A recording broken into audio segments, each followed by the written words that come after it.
Já vamos começar com o polêmico. A galera não para de falar de Vevance, tomando os remedinhos, os anabolizantes cognitivos, que lá atrás a gente falava sobre os smart drugs e etc. Cara, essas coisas têm aumentado, cada vez mais pessoas utilizando isso. Como é que você está enxergando esse universo e esse comportamento aí? Então, as drogas inteligentes, elas têm várias classes.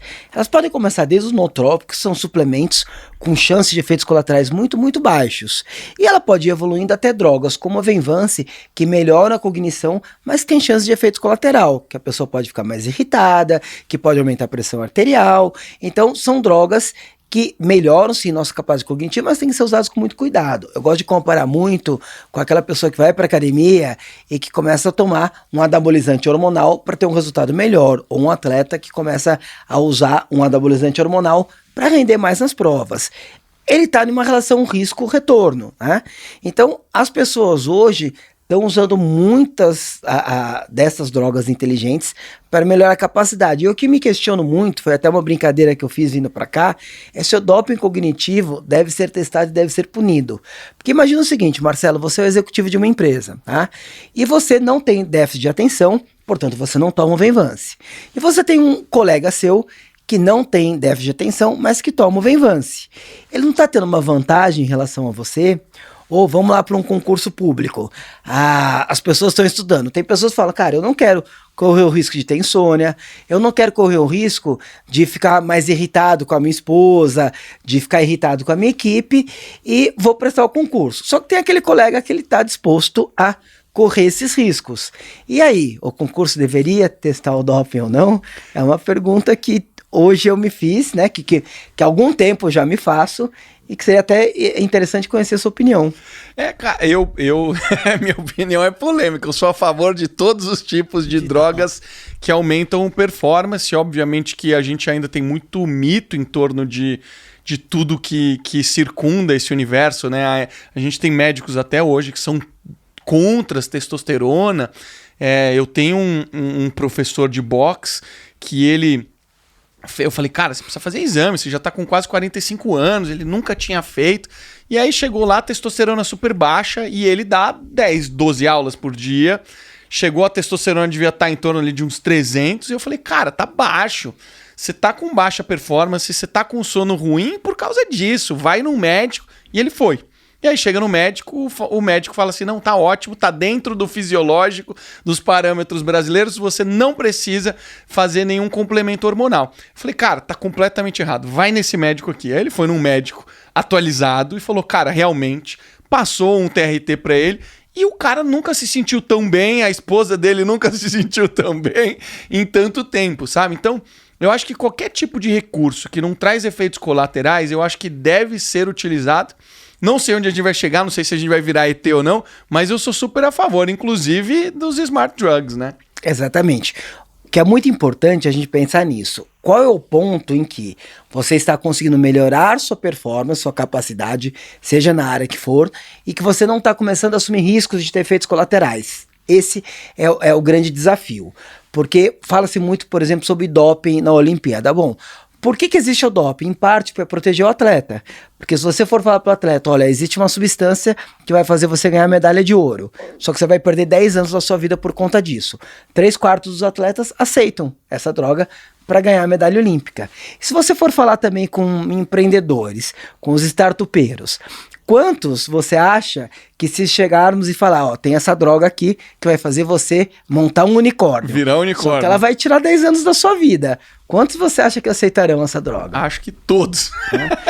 Aí, eu acho que o que é importante? A gente trazer às claras a discussão dos melhoradores cognitivos e dos melhoradores de performance. Porque hoje a atitude que se tem é o seguinte, não, se a pessoa não está doente, ela não deve tomar nenhum tipo de medicamento para melhorar a cognição.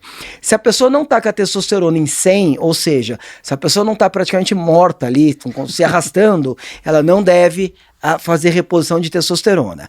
E aí a gente entra na seguinte questão. As pessoas percebem que, cara, se eu tomar um melhorador cognitivo, eu vou render mais. E eu posso tomar um melhorador cognitivo sem efeitos colaterais sérios. Pô, eu posso fazer reposição de testosterona sem ter efeitos colaterais, talvez com um pouquinho de oleosidade na pele, deixar minha testosterona lá no limite fisiológico, em 700, em 800, em 900. Tem autores americanos que chegam a falar em 1.200, né? Então...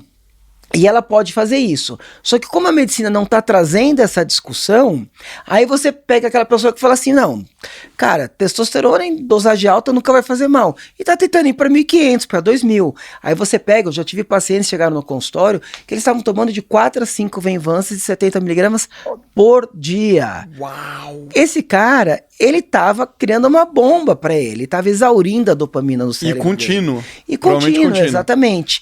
E qual que foi qual que é um grande erro? Ele estava virando o U dos estimulantes. O que é virar o U dos estimulantes? Quando você começa a tomar estimulante, você vai melhorando sua cognição, você vai melhorando. Então, às vezes, você vai ter um ponto lá que uma pessoa que não tem déficit de atenção, às vezes, com menos que a dosagem mínima, com 20 miligramas, ele está voando. Só que daí ele vai e começa a aumentar. Ou a pessoa está com 40 miligramas, com 50. Aí ele muda para 70, em vez de melhorar a cognição dele, ele passa a diminuir a cognição dele. Vira o U. Exatamente. Só que daí ele pensa assim, pô, com 40 eu tava ruim, tomei 50, piorei, eu vou para 70. E nisso ele vai para 70, depois para um de 70, um de 30, vai aumentando. Então acho que a discussão e pessoas estudando essa melhora cognitiva, estudar como você usa um medicamento que é voltado para uma doença, para auxiliar uma pessoa a atingir o objetivo que ela precisa, sem ter efeitos colaterais, é muito importante. Mas isso é um problema da medicina brasileira ou você enxerga isso no mundo inteiro? Isso é um problema da medicina mais da brasileira, tá? As discussões são um pouco mais abertas lá fora. Nos Estados Unidos isso é aberto. Já se você vai pegar Canadá e Inglaterra, não é aberto.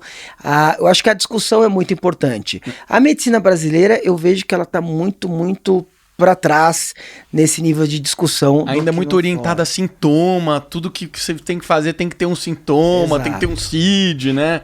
Médico não é só um tratador de doença. O médico trata o ser humano, tá? Então, hoje a gente vive num mundo que as pessoas têm diferentes necessidades.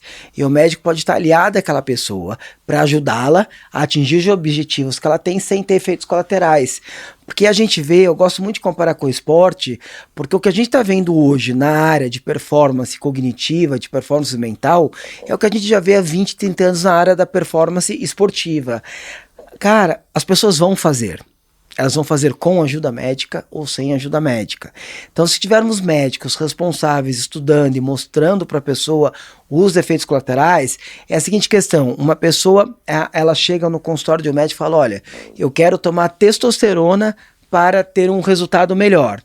O médico precisa falar, cara, se você tomar testosterona, você corre o risco de ter acne, de ter oleosidade na pele, você não tem risco de ter câncer de próstata em uma reposição de testosterona normal, isso já está comprovado, mas você corre o risco de ficar um pouco mais agressivo, tá? Você está disposto a pagar o preço? Como vai ser? Agora, a medicina hoje, teoricamente, o médico deve falar bem assim, não, eu não tenho nada com isso. Uhum. E aí a pessoa vai procurar em outros lugares. Então, essa discussão tem que ser trazida à tona. E os melhoradores cognitivos hoje, eles estão muito em voga. Então, a pessoa está tomando Venvance, só que ela precisa saber, cara, o Venvance vai aumentar a concentração dela, mas talvez diminua a criatividade. Tá? Tem isso, né? Exatamente. Você foca, você fecha. Né? Então um cara criativo, será que ele, quando ele conseguir trabalhar 16 horas, mas que ele não seria mais produtivo com 4? E aí vai daquela coisa também, dependendo das tarefas que você tem no dia, você pode colocar diferentes melhoradores cognitivos. Agora...